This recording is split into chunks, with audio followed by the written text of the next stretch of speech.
Үйден шықпай ақша табуды үйрететіндерге 42.500 теңге түспеген екен. Армал талаш эфирде түс қайта жаңалықтары. Сіздермен бірге мен Дастан Жайнақ. Ернар Айдардың конкурсына алданғандар карантин біткен соң бізде Ернарды айдармыз деп отыр екен. Соған дайын жүрген Ернар Төреғалиға хабарласып, Төреш, анау кешірім туралы әндеріңді кімге жаздырдың деп сұрапты. Әлеуметтік желіде Марғұлан Сейсенбай мен Мұхтар Тайжан ұрысып қалып, нәтижесінде Нұр Отан партиясы жеңіске жетіпті. Әзірге келіп түскен түс қайта жаңалықтар легі осылайша өрбіті жаңағы жақсы жаңалықтармен жүздескенше. Құрметті Мейрам ТВ арнасының барша көрермендері. Бағанан бері өздеріңіз тамашалаған видеода ойнап жүрген жігіт бар ғой, әңгіме етіп сөйлеп жүрген жігітше.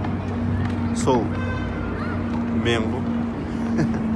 Егер дәл осындай қызықты видеоларды көргілеріңіз келсе, алдағы уақытта осы арнаға шығып тұрам.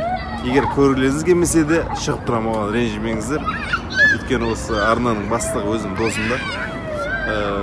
Менің инстаграм парақшам сілтемеде тұр. Соқа келіңіздер, асықпай күшті әңгіме айтамыз. Рахмет көп-көп, жолыққанша.